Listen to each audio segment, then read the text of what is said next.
What you are about to see is the clearest footage ever captured of a modern American fighter jet being tracked, locked onto, and destroyed mid-flight.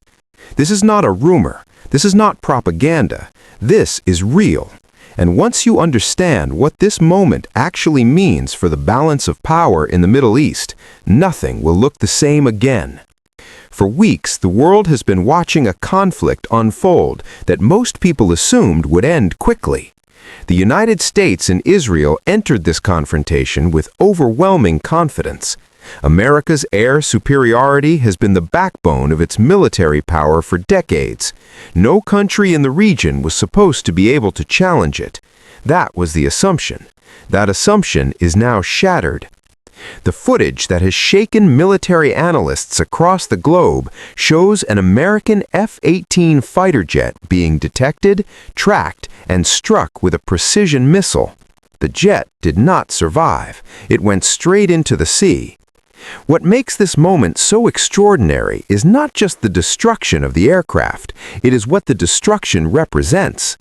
Detecting a fast-moving, stealth-capable fighter jet at that altitude, at that speed, and then successfully locking a missile onto it and hitting it with that level of accuracy is something that the world's most advanced militaries have struggled to achieve reliably. And yet it happened, clearly, on camera. I am Kundi, and this is Pulse America News. Stay with me, because this story goes much deeper than one downed jet. Let us start with what the footage actually shows. The missile does not hit the center of the aircraft. It strikes along the tail or side section. And even with that, the F-18 goes down immediately and crashes into the ocean. Now think about this for a moment. If that missile had struck the center of the fuselage directly, there would have been nothing left. The aircraft would have broken apart completely in the air.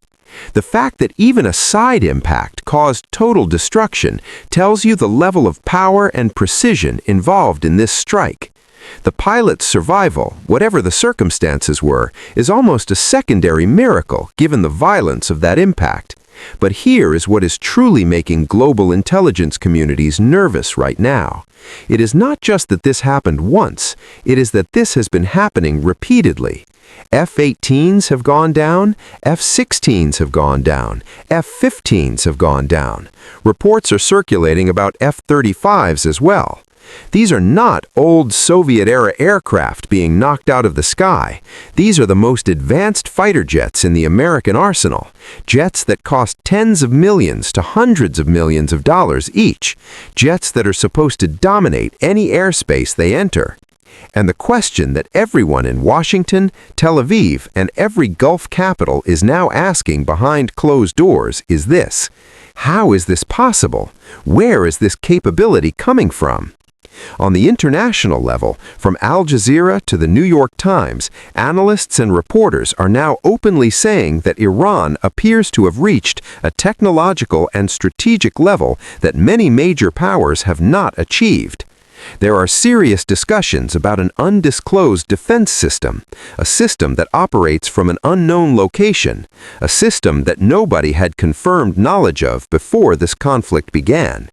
Whether Iran developed this capability entirely on its own, or whether it was developed through strategic partnerships with other major powers, the result on the battlefield is the same.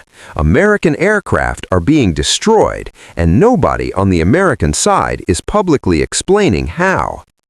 What makes this even alarming for the United States is the interceptor problem. Here is how the numbers break down, and they are genuinely frightening.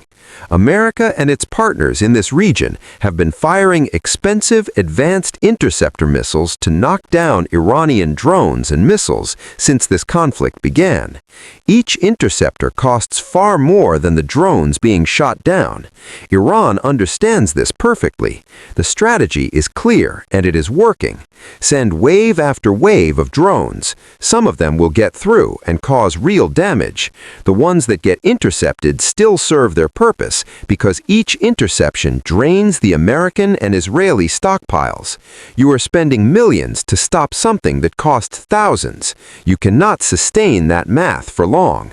And the math has become critical. Reports from within American defense circles indicate that interceptor stockpiles have been reduced by somewhere between 40 to 50% in just over 3 weeks of fighting. And here is the part that should make every American taxpayer deeply uncomfortable. Rebuilding those stockpiles, manufacturing enough interceptors to return to pre-war levels, will take an estimated 8 to 10 years. 8 to 10 years, not months, years. This is the hidden cost of this war that is not being discussed openly on American television. 23 or 24 days into this conflict, the situation on the ground is nothing like what was predicted. When this campaign began, senior American officials spoke with extraordinary confidence. The language coming from Washington and from the Pentagon was dismissive of Iranian capabilities. The claim was made, publicly and loudly, that Iranian military stockpiles were nearly depleted. 94% gone was one figure that was used. The idea being sold to the American public and to the world was that this would be a short, decisive campaign. Iran would collapse quickly. Its ability to fight back would be minimal. That narrative has completely fallen apart.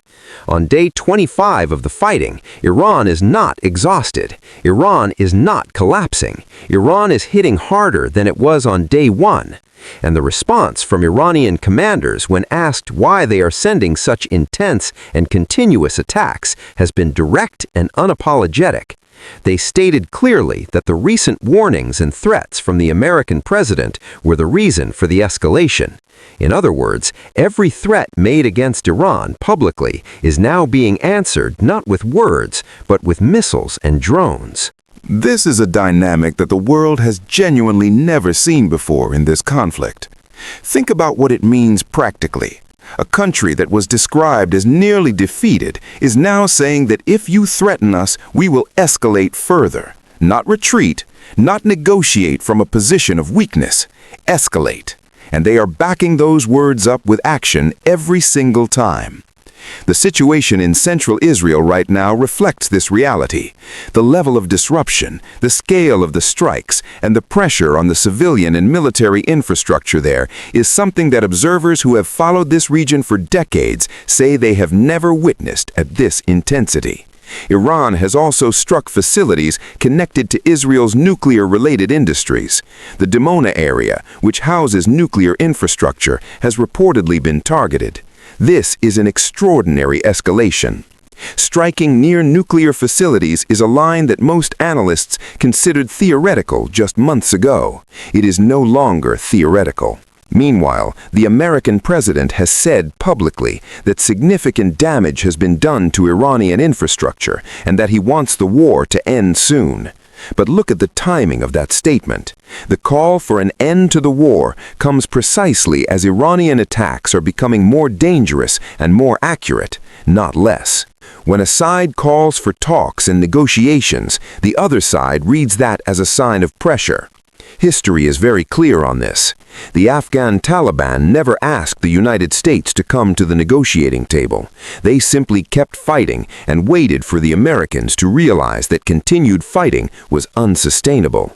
The Americans eventually came. Iran appears to be following a similar logic right now. There is also serious tension between the United States and Israel over the direction of this war. Israel reportedly wanted to eliminate Iran's foreign minister and Speaker of Parliament. The frustration in Tel Aviv is genuine. Israeli leadership is deeply unhappy that the American president is moving toward negotiations. From the Israeli perspective, you negotiate when you are losing. The fact that their most powerful ally is seeking an exit while Iranian missiles are still falling on Israeli cities is being seen in Jerusalem as a profound betrayal of the original war aims. And then there is the intelligence dimension, which may be the most dangerous part of all of this. Iranian commanders and their partners appear to have detailed, real-time intelligence on American military movements. They know where aircraft are taking off from. They know flight paths. They know where special operations forces are staging from. They know the timing of operations. This level of intelligence penetration, if the reports are accurate, means that any major American military operation moving forward is being conducted with the enemy already knowing the plan. The advantage of surprise, which is the foundation of any successful military operation, appears to have been severely compromised. The discussion that needs to happen in Washington right now, the one that any honest and experienced voice would bring to the table, is this. The blunders of the past few weeks cannot be undone, but the next blunder does not have to happen. A ground invasion of Iran, an attempt to control the Strait of Hormuz, a major escalation of the kind that is still being considered in some quarters of American military planning, would not occur against a weakened, isolated, low-capability adversary. It would occur against a country that has demonstrated the ability to shoot down advanced American fighter jets. A country whose interceptor-draining drone strategy is working exactly as designed. A country that has just struck near nuclear infrastructure. A country that has intelligence on your movements. A country that has already shown it will respond to threats with immediate escalation. The American public is largely not aware of how serious this situation has become.